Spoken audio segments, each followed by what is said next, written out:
the disturbance. This week, an AI system made a decision. Not a suggestion, not a recommendation, a decision. It chose what to prioritize, what to ignore, and what to execute without waiting for a human to approve it. That's the headline. But the part people aren't talking about is that no one had to say yes first.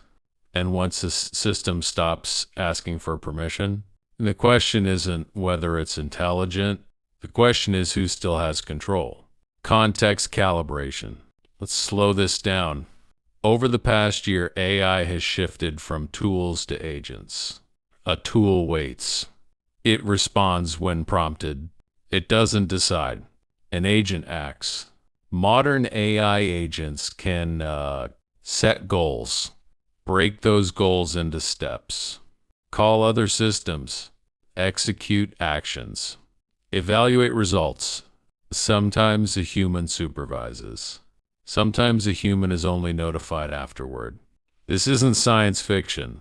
This is shipping software.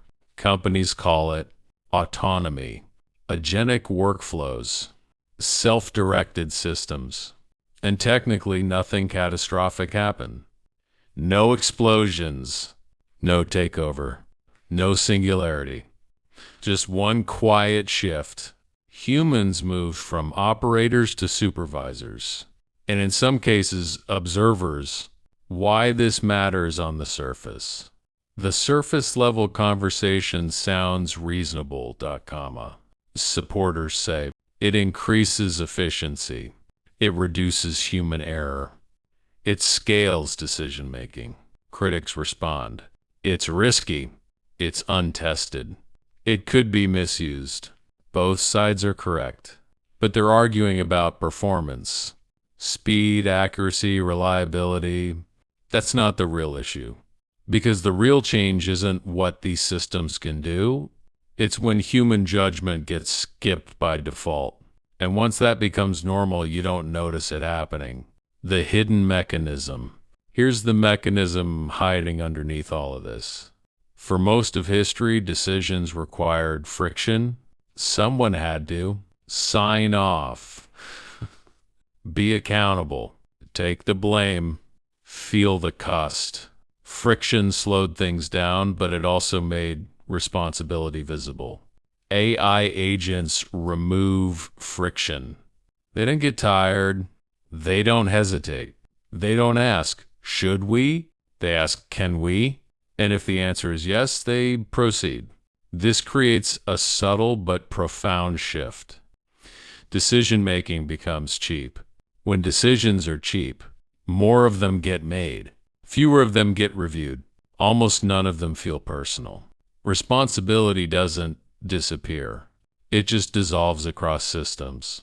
And when something goes wrong, everyone points to the process instead of the choice. Second-order effects. This is where it gets interesting.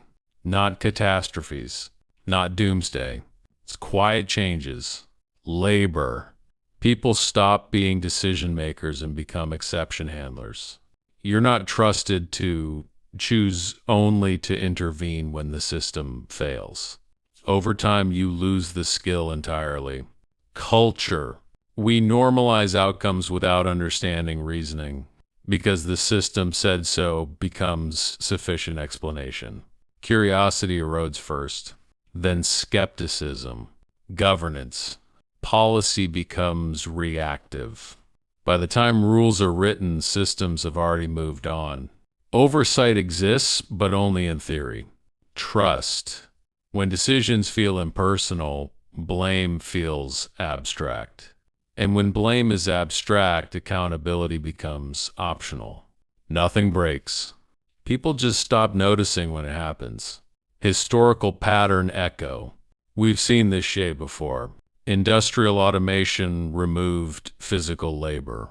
Digital automation removed clerical labor.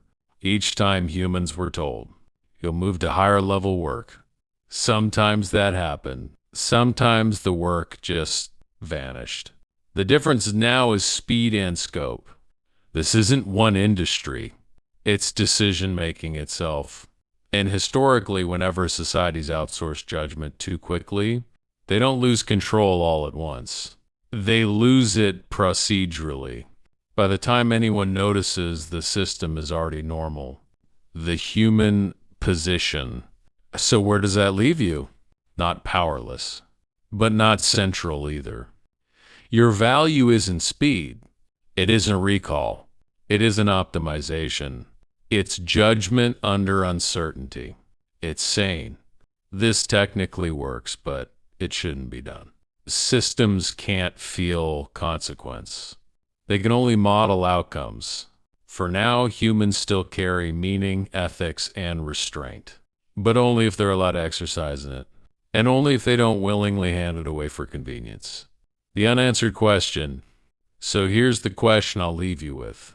If a system can act without understanding, and we rely on it anyway, when something irreversible happens, who exactly is responsible for the outcome? The model? The developer? The company? The user? Or the moment we decided not to slow it down? Soft landing. This isn't about fear. It's about awareness. Because the most powerful systems don't announce themselves. They just stop asking permission. And by the time you notice, they don't need to anymore.